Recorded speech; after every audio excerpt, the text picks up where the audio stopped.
Today we're going to talk about fire claims, the different types of fire claims, and how those fire claims are handled. Finally, we're going to provide some advice for how to make your fire claim to your insurance company. Everyone knows what a fire is, but fire claims basically come from a couple of sources. Fire can be caused by a storm, such as lightning.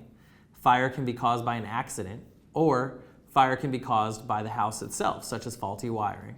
And then the final one is every once in a while, someone sets fire to a house on purpose.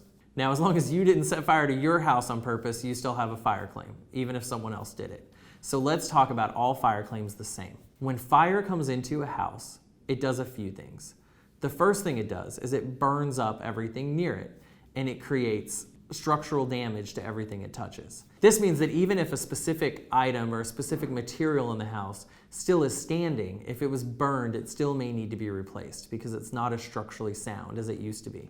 The other thing that fire does is it creates large amounts of smoke damage and large amounts of odor. For example, if fire came into a bedroom, even if your clothes weren't burned, your clothes still may smell terrible. Cleaning might get this out, and cleaning might not. And then the final thing that fire damage does is it brings in the fire department. The fire department has one job, which is to put out the fire. They don't care about whether they're breaking your windows or whether they're kicking down your doors or what the water that they're spraying into your house is doing to the rest of your items. So when you talk about fire damage, you usually have both actual burn structure and items, you have items that smell or that are somehow smoke damaged, and then you actually usually have broken and water damaged items.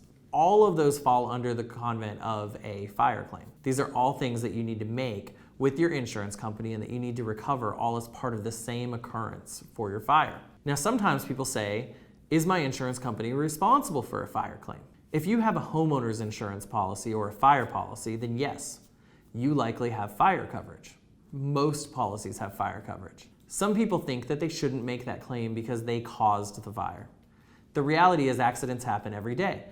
I can't tell you how many times people accidentally knock over a candle, or they leave a curling iron on, or they leave their Christmas tree on, and that causes a fire. You still are likely covered, and your insurance company still is likely responsible. It gets harder when you start talking about a fire to a rental property. I get a lot of calls from people that rent property and they don't have renter's insurance to protect their items.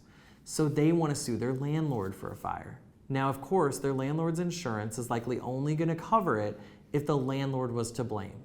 So if you're talking about bad wiring or you're talking about a defect with the house that the tenant had been reporting, then the landlord's liability insurance will likely pay for the fire damage to the renter's belongings. Of course, if the landlord has their own property insurance, then that property insurance will also pay to fix the property. Fire claims are often put in what's called special investigation.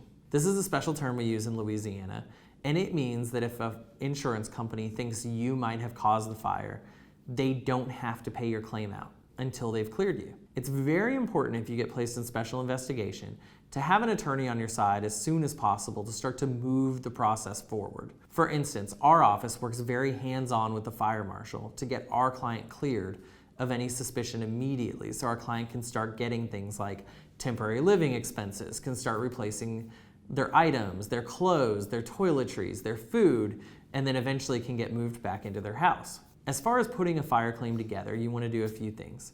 You want to be able to state very clearly when the fire happened, how the fire started, if you can, where the fire moved to, and what areas were damaged by the fire.